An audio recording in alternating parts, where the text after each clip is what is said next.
वो छुपे रहते हैं अपनी तन्हा जिंदगियों में, अपनी अपनी छोटी बड़ी लड़ाइयां लड़ते हुए।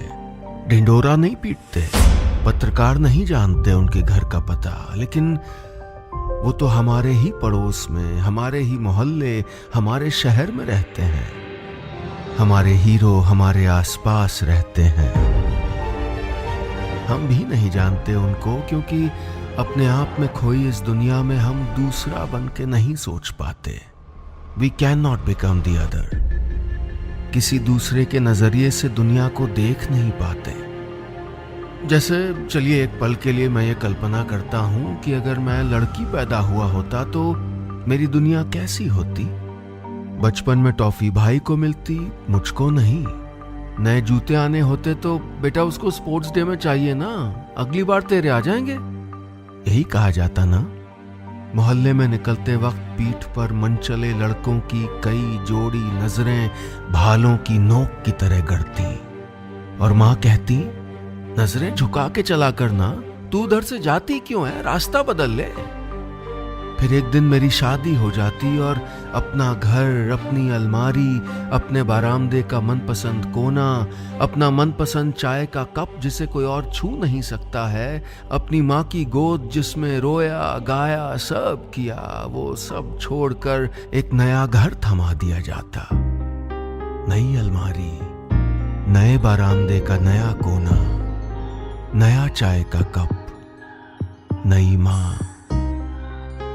लेकिन इन्हों लड़कियों के साथ एक बड़ी समस्या क्या है, ये फिर भी सपने देखना नहीं छोड़ती। चाहे ब्राउन पेपर चढ़ी कॉपियों पर गोद गोद के लिख दें, या माँ की साड़ी में गांठ बांध लें, या बस बाथरूम के शीशे के सामने सिसकते हुए खुद को याद दिलाती रहें, लेकिन सपने देखना नहीं छोड़ती। मैं सीखना चाहता हूं ये कला, मुश्किलों में भी सपने देखने की कला, छोटी छोटी जीत जीतने की कला।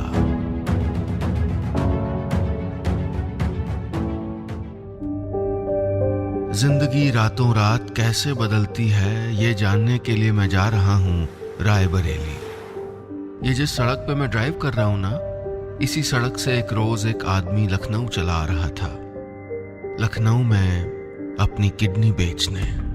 3 हफ्ते बाद उनकी बेटी की शादी थी और अचानक लड़के वालों ने दहेज की मांग कर दी थी। न गहने न जमीन। सूर्य प्रताप जी के पास सिर्फ अपनी किडनी थी जिसको वो बेच सकते थे। लेकिन एक और मुश्किल थी।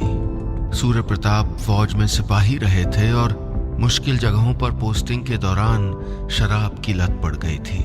इसलिए शराब से बर्बाद हो चुकी किडनी खरीदने वाला कोई नहीं था। सोच सोच के थोड़ा सा खराब हुई और उसके बाद उनको अटैक पड़ गया। मेरी दीदी की शादी तय हो चुकी थी। शादी तय होने के 15 दिन पहले मेरे पापा एक्सपायर हुए थे। उस रात 13 साल की डिम्पी तिवारी अचानक बड़ी हो गई, लेकिन जिंदगी से हाथापाई करना उसको आता था बचपन से। लड़ाई झगड़े से बहुत प्रेम था। जी हाँ, बचपन से इन साहिबा को लड़ाई झगड़े से बड़ा प्रेम था। उत्तर प्रदेश के रायबरेली जिले में एक कस्बा है लालगंज। वहां एक छज्जे पर ये लड़की खड़ी रहती थी कुछ देखते हुए। बगल के घर में ताइक्वांडो का एक ट्रेनिंग स्कूल था, उसी को देखती रहती थी। उसे ट्रेनिंग कर रहे लड़कों में कोई इंटरेस्ट नहीं था, उन लड़कों को पीटने में इंटरेस्ट था। मुझे ताइक्वांडो गेम बहुत अच्छा लगता है, मतलब लड़ाई झगड़ा बहुत अच्छा लगता था। पता नहीं क्यों, पहले से ही। ताइक्वांडो ऐसी परिस्थिति में घर की हालत अच्छी नहीं थी। पिता की मौत के बाद खानदान में बिखराव आ गया था। डिम्पी के अपनों ने माँ और बेटियों से मुंह मोड़ लिया था।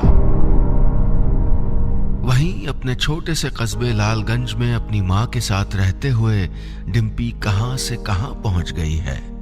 अब वो ताइक्वांडो में ब्लैक बेल्ट हो गई है। नेशनल में मैंने किक बॉक्सिंग में 5 मेडल दिए हैं, गोल्ड मेडल दिए हैं, और ताइक्वांडो में मैंने एक सिल्वर मेडल दिया है। और अब वो सैकड़ों और लड़कियों को और पुलिस के सिपाहियों को भी सेल्फ डिफेंस यानी आत्मरक्षा सिखा रही है।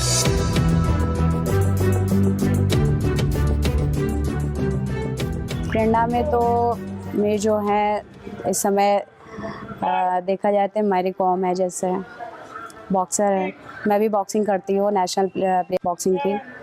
ताइक्वांडो में है इस समय बहुत से लोग हैं, जैसे श्रद्धा है, सुचित्रा है, श्रेया है।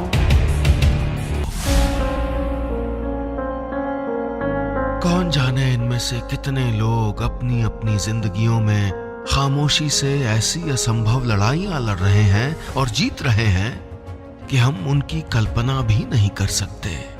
अगली बार इन आंखों में झांकिएगा, रुक के बातें करिएगा, इन अनजान लोगों की थोड़ी इज्जत कर लीजिएगा, क्योंकि हमारे हीरो हमारे आसपास ही हैं। मैं अपने सफर पे फिर चल पड़ा हूं, न जाने किस नई मंजिल की तरफ भटकना चाहता हूं। हिंदुस्तान को नए सिरे से सीखना चाहता हूं। चल पड़ा फिर से, न जाने क्या ढूंढता है ये स्टोरी टेलर।